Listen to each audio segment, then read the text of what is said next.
Hello, everyone. It is Thursday today. I'm thrilled to be with you. My name is Tennille Hoogland, and I am the creator of Athletes Thriving in Perimenopause and Beyond. And holy smokes, you guys, it's on February 25th, January 25th. It's January 25th.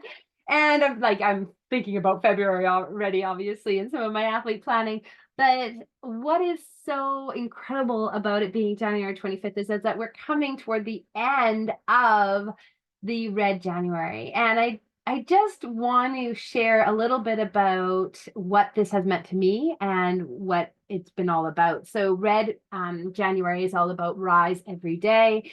It's about creating connection and specifically connection in movement and getting people to just recognize the many, many ways that we can be in health through movement, and both physically in health and mentally in health. And what I wanted to specifically talk today about really briefly is just what being in a community and being in connection means and what it's meant to me in having Team Element and seeing how athletes come into their power, really, actually.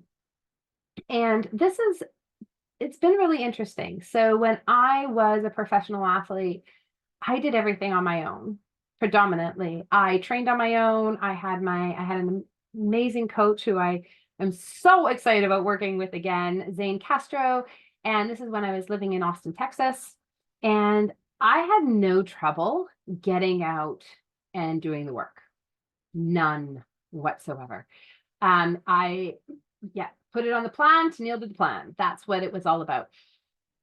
And I think where I want to broaden out where my experience is like where I think that I could have really shifted the story for myself is what we get from being in connection with others is actually the challenge of what the stories that we have about ourselves, and also to push us to believe something different also about how it can be done.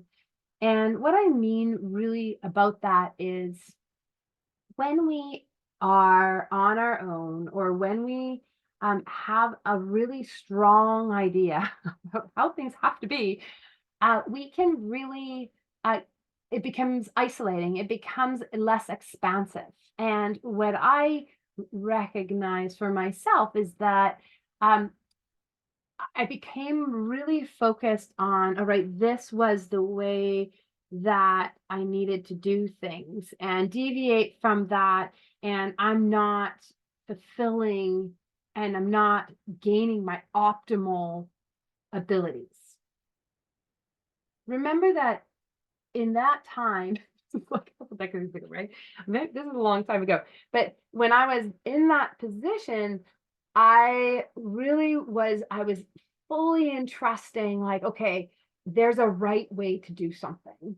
And I just need to stay focused to that methodology. Where I think that we fail when we do that, and where we can really benefit from being empowered in community, and having and seeing the conversations that we have when we are being challenged, and is that it pushes you to be like, oh, that is where we can have a different methodology and we're still getting to the same place. What's so profound is that there are so many, when it comes to training, when it comes to performance, when it comes to health, there's not one way. And what we sometimes do is, and if we isolate ourselves, is if we forget that there's more than one way. And so if we're going about it in this one methodology and we get stuck on the story of how to get it right, we miss the opportunity to see something that is so much easier for us to actually do, right? We can go off and be like, oh, I could do it that way. Or I could, really use the energy coming from these incredible humans that will help me push harder in these efforts.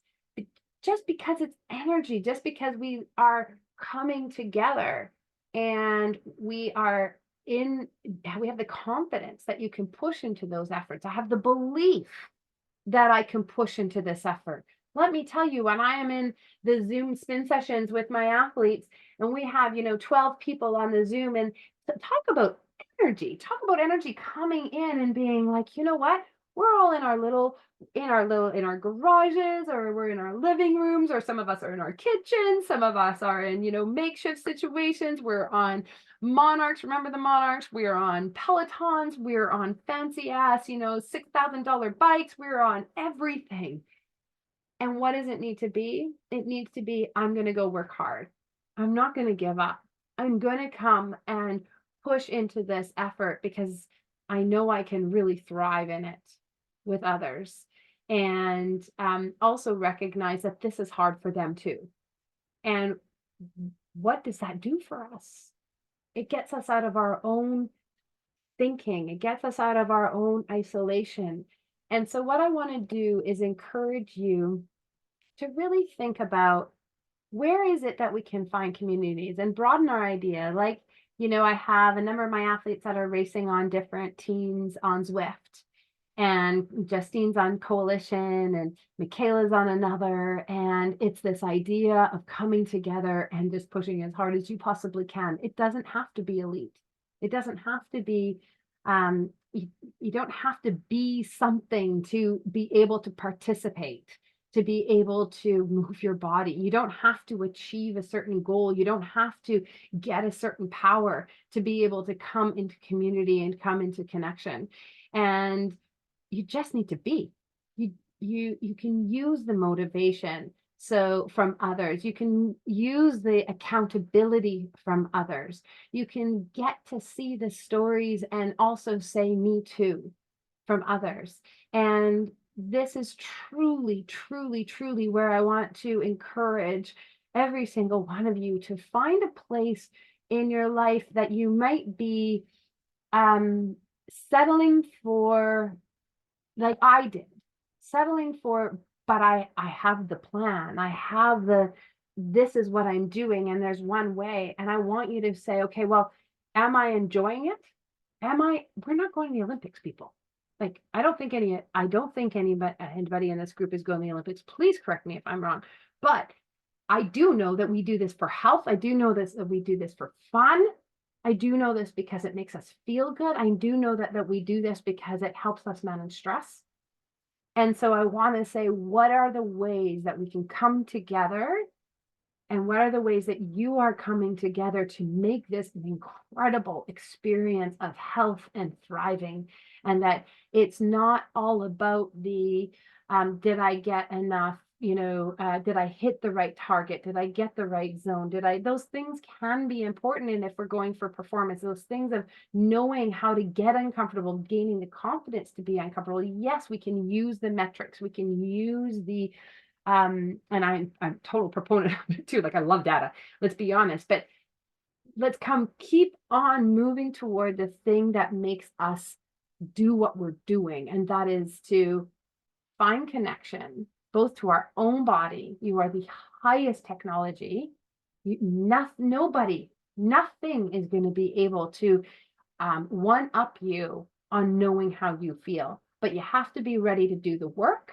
And I do believe that you want to be in a position that challenges your assumptions about yourself and how we do the work. And if we're always in our own little world, it ain't going to happen. This is why podcasts are great, actually, too, because it challenges you to do the thinking. But it's only when we take action, and from the information that we have, and we take into action to actually make change, that we are translating that into something powerful. So, to finalize, in this incredible, incredible month of January, rise every day. This is the idea. Rise every day, and let's get rid of the perfectness. Let's get rid of having to do it right. Let's try to really come back into Are we doing things that are supporting our health? Are we doing things that are supporting our goals and our connection to community and to each other and to our body? And with that, that's all I have to say. I hope you guys have a fantastic rest of the week. It's coming to an end. It's already almost Friday. I can't believe it. And I'm already in February. Who knows? But take good care and we will catch you later.